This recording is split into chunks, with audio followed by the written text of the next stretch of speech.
Why do you want to be part of making Encanto? I had the time of my life writing Moana with the Moana team, and I really wanted to be a part of Latino-themed Disney animated musical. I just thought my whole life's been preparing me for this. I've wanted to write musicals ever since Sebastian the Crab started singing Under the Sea, and I was thrilled to be in from the beginning and be so involved in the storytelling process and contributing to songs to this incredible movie. What aspects of Colombia and Colombian music inspired you as a songwriter? What was so exciting about visiting Colombia and doing a deep research dive into the musical diversity and different sounds that make up Colombian music was that it was like going to my cousin's house. You know, as someone with roots in Puerto Rico and Mexico, there are things that my music shares with Colombia, and there are things that really make Colombia distinct. And the things that make it distinct were the most exciting things to write to. The fact that accordion is at the center of a lot of the music, to have a Disney heroine playing accordion and singing the opening number of a Disney movie was really exciting to me. To write a vallenato in the style of Carlos Vives and then have the great global hero Carlos Vives sing that song was really exciting. To have a Disney I Want song that is in 3/4 time, because so much of the folkloric music we heard from Colombia was in 3/4 time and on guitar and on tiple. Again, writing to that specificity always sort of unlocked what the characters needed to express. Speaking on that, many of the characters have magical gifts, but we realize that's not always easy. Can you explain how music helps convey this idea and give an example? Sure. You know, I think that everyone except Mirabel in this family has a magical gift. And one of the things that was important to Jared and Charise as the screenwriters was that the gifts be an extension of the personalities of the characters themselves. So if Isabela is the golden child, literally flowers are blooming at her feet and she can make flowers grow. You know, Luisa, her sister, is super strong, and the fun for me was finding the musical equivalents of those gifts and then turning them on their head when I needed to, because no one is defined by their gifts. No one is solely defined by one thing. So when Luisa's song Surface Pressure starts, it's as tough as she is. It's this tough reggaeton song.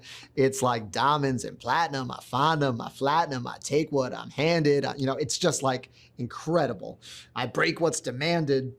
But there's also this pressure, and there's also this, you flip it on its head and you reveal the soft underbelly and the incredible vulnerability she feels and the incredible responsibility and burden that is. So the fun was always in establishing these themes for these characters and then flipping them and seeing what is the other side of that gift, what is the other side of that theme, so that we can see each other more fully. What is an I Want song, and what are examples from the Disney classics? What song did you write for Encanto that fulfills that piece of the story? An I Want song is that moment in a Disney movie where our hero or heroine expresses their secret heart's desire, and it's the journey they're going to go on for the rest of the film. And what it really is the most intimidating spot in any Disney movie. Because the legacy of Disney I Want songs is so strong. Now, Disney didn't invent the I Want song. You know, there's an I Want song in Wicked. There's an I Want song in a lot of musicals. But Disney's got a pretty good lineup, whether it's Part of Your World from Little Mermaid, Reflection from Mulan, Out There from Hunchback of Notre Dame. You know, they're Into the Unknown from Frozen 2, which is one of my favorite recent ones. It's an intimidating list. And the hardest part about writing an I Want song for Disney is, you know, the playlist this is going on after the movie comes out. And you want to be able to stand shoulder to shoulder with those incredible, immortal tunes.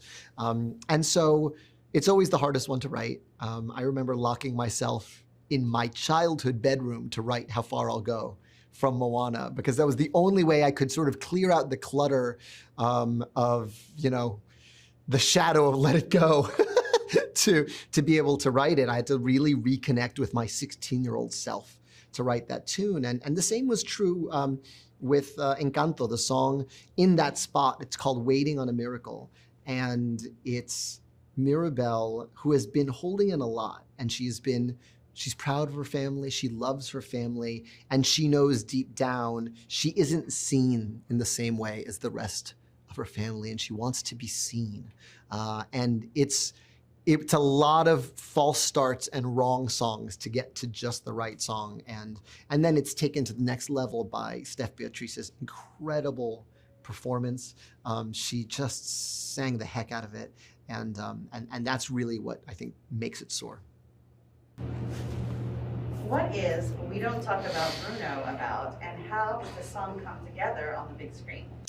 We Don't Talk About Bruno is a family song in the middle of Encanto. And I pitched it because every family has the things we talk about at the dinner table and the things we don't, but we still talk about. We just can't talk about it in front of abuela or in front of mom. And I wanted to write a song like that, where everyone says, we don't talk about that, and then proceeds to talk about it. It also afforded us an opportunity to hear from some of the characters in our movie who we don't necessarily have the real estate to have a solo song from them, but I wanted to hear what they sounded like. I wanted to hear from their themes. And so the wonderful surprise of Camilo's section of the song, where he's made it into a ghost story and he's changing shape and turning into Bruno as he's describing him. Dolores, who has this magical hearing ability, and so she's the quietest one, and she actually talks the fastest, and she actually has the most insight on the family dynamic between Bruno and the rest of the family, because she listens to everything, but no one really asks her opinion, but she really knows everything. It was a joy to take dictation from Dolores when her musical voice emerged. And then the other one that's really delicious for me is Pepa and Felix, who were at the beginning of the song, and they're telling a story about how Bruno ruined their wedding, but they keep getting in each other's way telling the story. At one point, Pepa sings, "You telling this story or am I?" And Felix goes, "I'm sorry, maybe they'll go on." That's exactly my parents telling every story. And it was very nice to be able to sneak that into the movie. Break it hard for not to laugh. What does Carlos Vives bring to the song Colombia, Mi Encanto? I think for so many of us, Carlos Vives has been an incredible musical ambassador on behalf of Colombia. Even folks who don't know about the specifics of Colombian music know who Carlos Vives is. He just writes these immortal, beautiful songs and these beautiful vallenatos. And he is a life force and an 18-time Grammy winner.